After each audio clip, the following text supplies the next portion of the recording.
চৌঠা অক্টোবর তাদের দুজনের প্রথম দেখা হলো। তখন বিকেল ঘনিয়ে আসছে, বাতাসে শীতের আমেজ। 10ই অক্টোবর তাদের দীর্ঘক্ষণ কথা হলো টেলিফোনে। সেদিন ছেলেটি নতুন কেনা টবে গোলাপের চারা লাগালো। 30শে অক্টোবর রেস্টুরেন্টের নিরালা কেবিনে ছেলেটি বলল, তোমাকে আমি ভালোবাসি। মেয়েটি লজ্জায় মাথা নিচু করে টেবিলে আঁকিবুকি কাটল। 12ই ডিসেম্বর গোলাপ গাছে কুড়ি ধরল। মেয়েটি রেস্টুরেন্টে ছেলেটিকে জিজ্ঞেস করল, কেন ভালোবাসো আমায়? আমি সুন্দরী তাই? তোমার চেয়েও সুন্দরী আছে কত। আমার বাবার প্রচুর অর্থ তাই? তোমার বাবার চেয়ে বড়লোক এখানে কম আছে। তাহলে ভালোবাসি ভালোবাসি, তার আবার কারণ হয় নাকি? মেয়েটি বাড়ি ফিরে বন্ধুদের টেলিফোনে অনেক আলোচনা করল। সবাই এক বাক্যে বুঝিয়ে দিল, ভালো যখন বাসে তখন একটা কিছু কারণ তো আছে বটেই। সেটা না বুঝে বেশি এগোস না। 3রা জানুয়ারি মেয়েটি বলল, আমার কাছে কি চাও? কই চাইনি তো কিছু। ভালোবাসো অথচ চাও না, তাহলে? না চাহিলে যারে পাওয়া যায়। এ তো গান, শুধুই গান। তাছাড়া কি? কিছুই যদি না চাও তবে ভালোবাসো কেন? ভালোবাসি তাই ভালোবাসা দিতে চাই, চাইবো কেন? তুমি সত্যিই অদ্ভুত। 10ই ফেব্রুয়ারি দুজনের দেখা হলো মেট্রো স্টেশনের পাতালে। ছেলেটি বলল, আমি কাল সারা রাত বাঁশি বাজিয়েছি। সারা রাত সেই সুরের মায়াবী আলোয় তুমি নাচছিলে।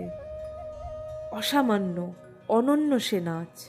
ধ্যাৎ, কাল সারা রাত আমি ঘুমিয়েছি। আমি কিন্তু তোমার নাচই দেখে গেছি সারা রাত। তোমার বাঁশি একদিন শুনতে হবে।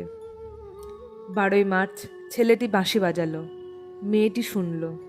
সময় থমকে রইল অনেকক্ষণ। বাঁশি যখন থামল, মেয়েটি দু চোখ ভরা জলে বলল, বাঁশি শুনতে শুনতে আমার ঘুম এলো আবেশে। আমি দেখলাম আমি নাচছি, মেঘের মাঝখানে তারাদের পাশে আমি নাচছি। আকাশে ফুলের গন্ধ। ডাক্তার আমায় বাঁশি বাজাতে নিষেধ করেছেন। সে কি, কেন? বাঁশি আমায় টেনে নিয়ে যায় স্বপ্নের মধ্যে। ডাক্তার বলেছে, স্বপ্ন দেখে আমার মস্তিষ্কের শিরা উপশিরায় জট পাকিয়ে যাচ্ছে। তাহলে ভাবছি। 16ই এপ্রিল মেয়েটি বলল, আমার বন্ধুরা বলেছে তুমি খুব ভালো, অসাধারণ, কিন্তু তুমি সৃষ্টি ছাড়া। তোমার স্বপ্ন সব অর্থহীন। আমি জানি।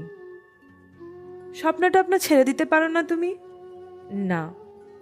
তাহলে তুমি তো আমাকে হারাবে। তোমায় পাইনি তো কখনো। 5ই মে ছেলেটির মস্তিষ্কে অপারেশন হলো। একটু সুস্থ হতে মেয়েটি এসে বলল, ভালো আছো তো? এখন আর স্বপ্ন দেখছো না তো? দেখছি, আরও সুন্দর সব স্বপ্ন। তাহলে তো দেখছি অপারেশনটা আদৌ সফল হয়নি। বাড়ি ফিরে বন্ধুদের ফোন করলো মেয়েটি। বন্ধুরা এক বাক্যে বলল, বাঁশি বাজানো, স্বপ্ন দেখা সবই ব্যাকডেটেড, সৃষ্টি ছাড়া। তুই আর লোক পেলি না? তুই এত রূপসী, তোর এত উজ্জ্বল প্রসপেক্ট। ভালো যদি চাস তাহলে শিগগির বিয়ে করে ফেল তোর দাদার সেই বন্ধুকে। উনি তো শুনলাম কানাডাতেই সেটেল করবেন। 7ই জুলাই মেয়েটি আবার জিজ্ঞেস করলো, তুমি সত্যি কি চাও বলো তো? তুমি আরও সার্থক, আরও সুন্দর হয়ে ওঠো। ব্যাস, আর কিছু না? আর চাই স্বপ্ন দেখতে। ও, স্বপ্ন তাহলে তুমি ছাড়তে পারবে না? না। তাহলে থাকো তুমি স্বপ্ন নিয়ে। 12ই আগস্ট গোলাপ গাছে ফুল ফুটলো অনেক। সেদিন দুপুরে ছেলেটির মস্তিষ্কে আবার অপারেশন হলো।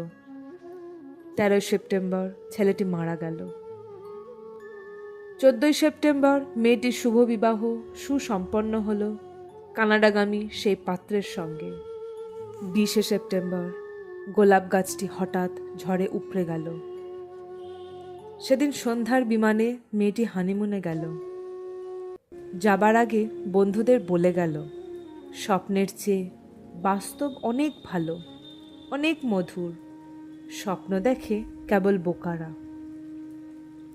4 অক্টোবর ছেলেটির মা ঝরে পড়া গোলাপ গাছটিকে সযত্নে তুলে ফেলে দিলেন। শূন্য টবে তখন কয়েকটা পোকা, কয়েকটা মাছি। ঠিক জানি না ওগুলো পোকা, মাছি নাকি ছেলেটির স্বপ্ন। আমরা ঠিক জানি না।